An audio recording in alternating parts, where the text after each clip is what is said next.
Então, qual é o nosso momento agora? O nosso momento para passar para vocês é exatamente mostrar a origem, né, a história de uma planta, tá? Que é o cânhamo, que vocês conhecem como hemp, tá certo? Que na verdade não tem THC. Quer dizer, as primeiras vezes que você utilizou a cannabis não foi com efeito psicoativo. Olha a planta. Foi na verdade com efeito têxtil, tá certo? Então, nós como falamos de cannabis, o que é que a gente pensa? Isso, fumar, uso recreativo. E esse, na verdade, nós vamos ver a história, como os anos se passam, tá? E nós vamos trazer do ano 3000 para cá. Quer dizer, antes 3000 antes de Cristo, quando nós tivemos a primeira detecção do relato a nível de China, do uso medicinal, até os dias atuais. E nós vamos ver o quê? A passagem durante todo esse período, como o tempo todo muda, tá certo, né? Como você tem vários países do mundo, como aqui na Índia, você bebe a cannabis, tá certo? Como você tem outros países que você está vendo aqui, em que você usa a semente, tá bom? Como a Roma antiga aqui. Então, esse é o objetivo. Mostrar para vocês, através desse vídeo, como a variação é muito grande, tá certo? De história, de países, de bebidas, de funções diferentes, tá? Que nós estamos utilizando, né? Aqui no aspecto religioso, tá?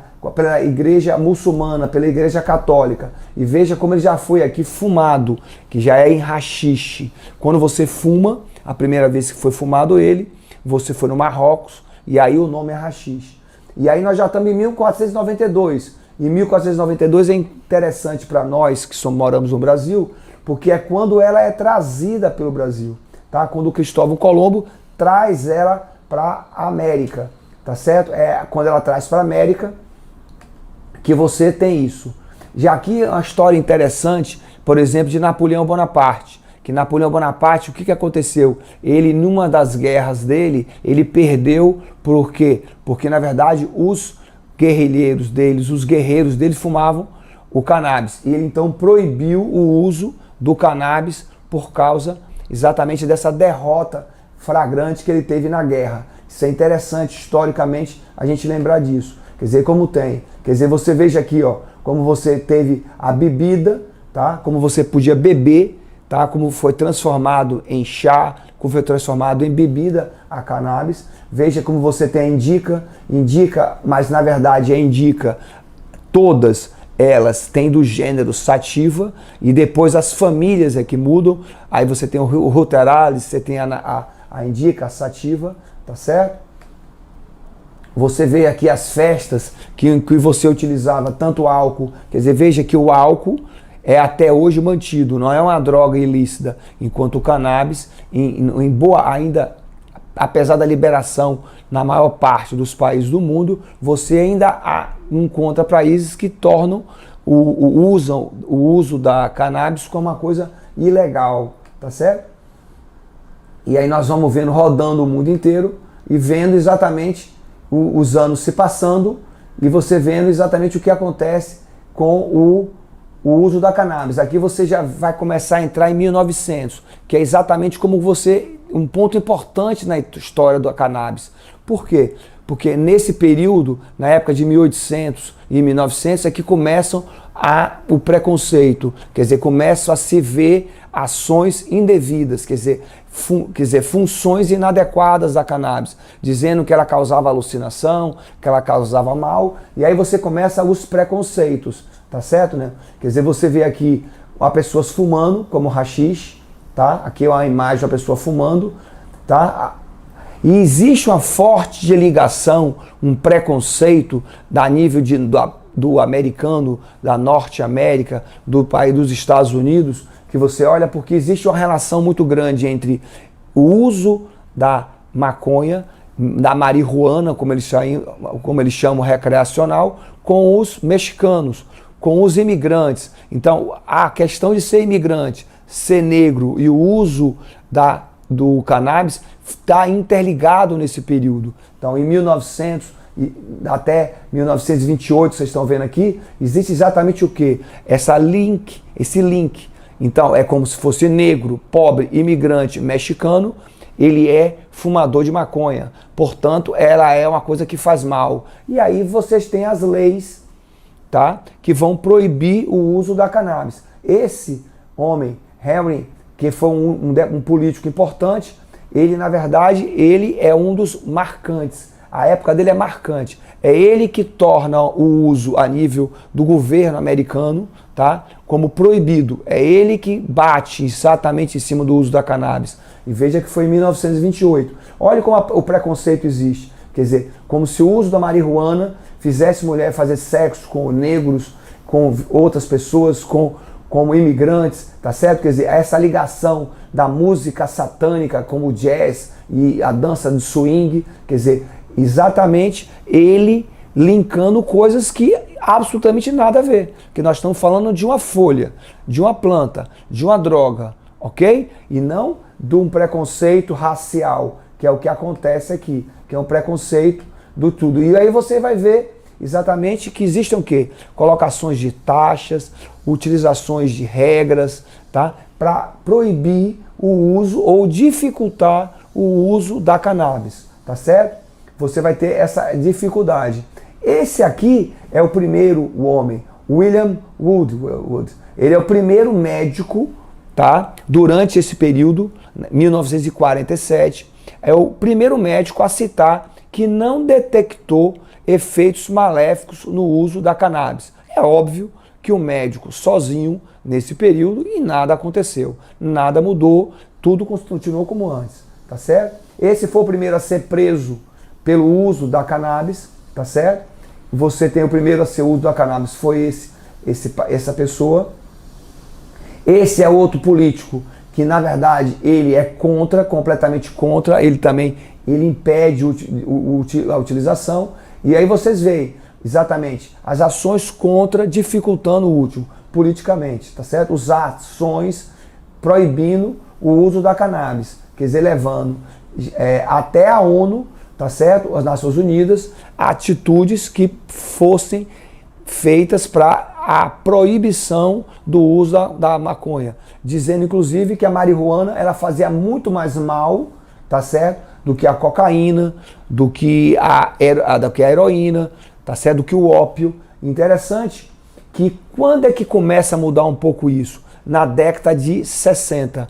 Agora, preste atenção que a gente vai ter que localizar vocês um pouco. Já em 1940, o inglês, na verdade, ele já começa a descobrir o canabidiol externo, né? Ele descobre o CBD, mas de uma maneira não muito detalhada, não estereoquímica. Ele não conhece a molécula, tá? Ele só descobre o CBD.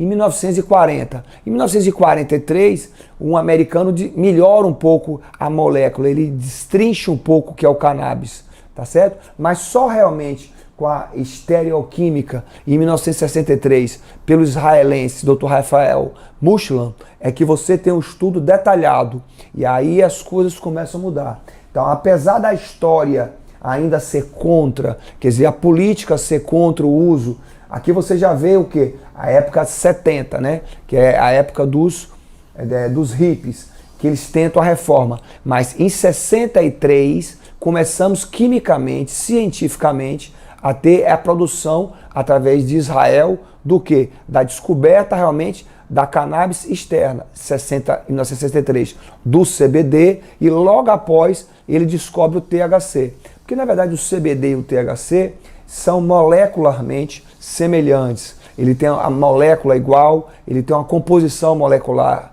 igual, química. A diferença é só espacial. A forma da molécula é diferente, mas o peso molecular é igual. Então aí você continua vendo a evolução e nota que, junto com o movimento técnico, médico, pelo israelense Dr. Rafael, vem a questão popular do hippie, dessa mudança da população como um todo, do questionamento e de tentar afastar o uso, tá, da cannabis com a questão da cor, da raça, da religião, tá certo? Não. Você tentar afastar isso. Então, essa proibição que você tem. Então, ao longo dos anos, o que a gente tenta colocar para vocês é exatamente as propagandas, tentando tornar a cannabis uma coisa muito ruim. E veja que essa propaganda é da década de 80. Quer dizer, como ainda existe, ainda é recente o uso da cannabis de maneira liberada, de maneira medicinal, tá certo? Quer dizer, a proposição. Esse aqui, ó, foi o primeiro a conseguir, tá, nos Estados Unidos, o uso da maconha, tá? Então, na década de 90, como vocês estão vendo aqui, em 98, você começa a ver médicos já questionando um pouco o malefício do cannabis. Mas aí você vai entender, você vai procurar por que década de 90. Porque, na verdade, é fundamental que a gente coloque que em 1940, como falamos anteriormente, nós tivemos a primeira pessoa que foi a descobrir a molécula do canabidiol, não de maneira detalhada. Em 43 houve uma melhora, em 63 você teve uma separação. Mas o pulo mesmo foi na década de 80 e 90, quando nós descobrimos o quê? O sistema endocannabinoide. Quer dizer, foi descoberto inicialmente os receptores, tá certo? O primeiro, o receptor CB1, tá? Em que tem uma ação mais psicoativa, e depois o receptor 2, que é o receptor, na verdade, que age mais nas células imunológicas. Isso foi na década de 90, 91, 93.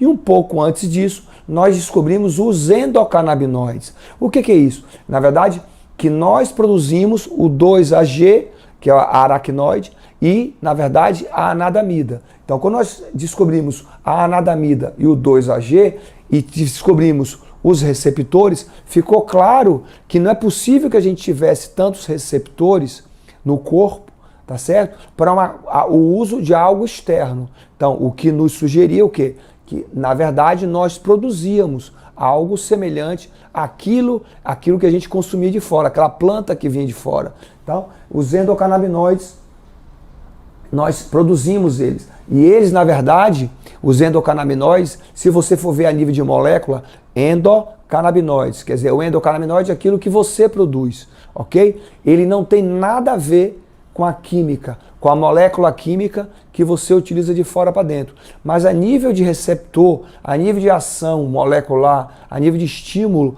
o resultado é muito semelhante. Tá certo? Quer dizer, apesar de quimicamente você olhar as moléculas e não ver similaridade, o estímulo e os resultados são semelhantes. Isso é fundamental. Então, vamos colocar espacialmente a nível de tempo. Então, na década de 80 e 90, foi descoberto então que o nosso corpo, nós temos um gerente majoritário, quer dizer, um gerente grande, um gerenciador do nosso sistema, do corpo como um todo, do sono, do apetite, da ansiedade, tá certo? E esse sistema era o sistema endocannabinoide. Então foi a partir daí que se começou a quebrar, a se questionar realmente se você tinha ações boas, resultados bons ou não com o uso da cannabis. Tá certo? E aí começam as mudanças de legislação. Então, na década de 70, precisamente 76, a Holanda ela faz a sua liberação do uso. A Califórnia é o primeiro estado americano a ser liberado em 1996. O Canadá, em 2001, também libera o uso da cannabis. Tá certo? Quer dizer, tudo isso começa... Por quê? Porque depois de 1995, na década de 90 para 2000, começaram a surgir inúmeros estudos. Quer dizer, os estudos começam a surgir, por quê? Porque quebra-se um pouco essa coisa da ligar a política com a cannabis e começa a se tornar uma coisa mais legal, quer dizer, a gente tentar legal. Então você tem um caminho inverso. Então a gente vem da China, da Índia, há milhares de anos em que era liberado, tudo era utilizado por qualquer religião, por qualquer país e por qualquer povo, tá? Com várias funções, função nutricional, tá? Função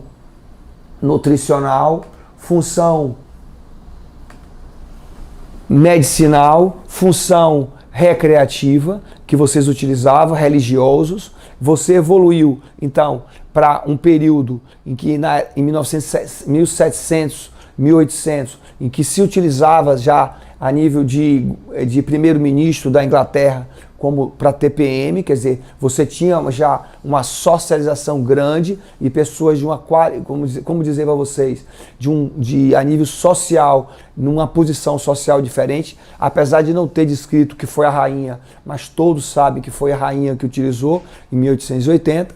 E agora nós estamos o quê? A partir de 2000, os trabalhos surgem um atrás do outro.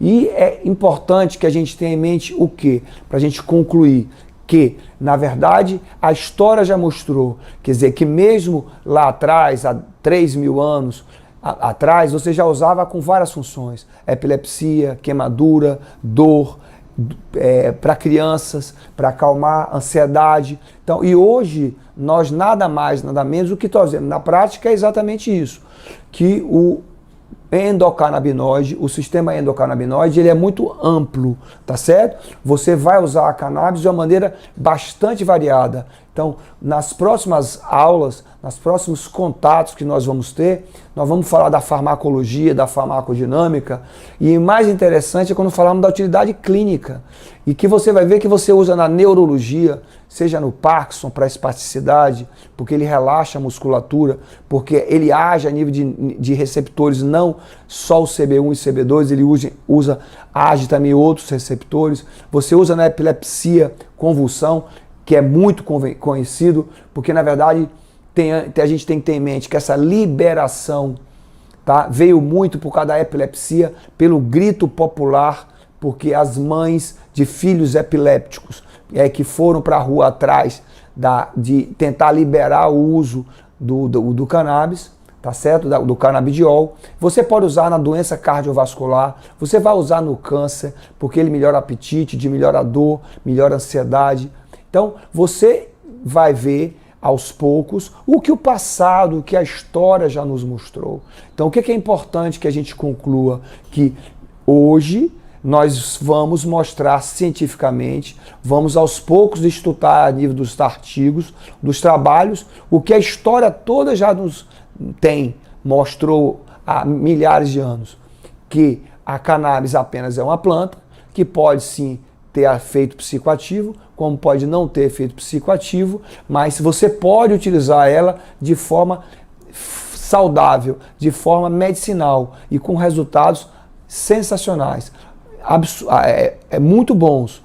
E, para concluir, o que eu quero dizer é que, infelizmente, nós, no Brasil, até a nível de América do Sul, nós somos o país um pouco mais atrasado, porque o Uruguai já libera o uso do cannabis desde 2002, 2003. Quer dizer, o Chile também libera. Então, existe já na América do Sul uma visão diferente. E o nosso Brasil, tá? E o Brasil continua ainda muito preso, muito amarrado, dependendo do quê? Do clamor popular, do clamor das mães por causa dos filhos. Mas o Brasil, mais uma vez, se mostra ainda um pouco preso. Quer dizer, nós precisamos entender que é ciência. Ninguém está falando nada que não seja ciência, mas é ciência com história. E nós precisamos pensar um pouco melhor no Brasil para que a gente tenha uma facilidade na utilização pelos médicos, tá? Pelos profissionais da área de saúde dessa erva que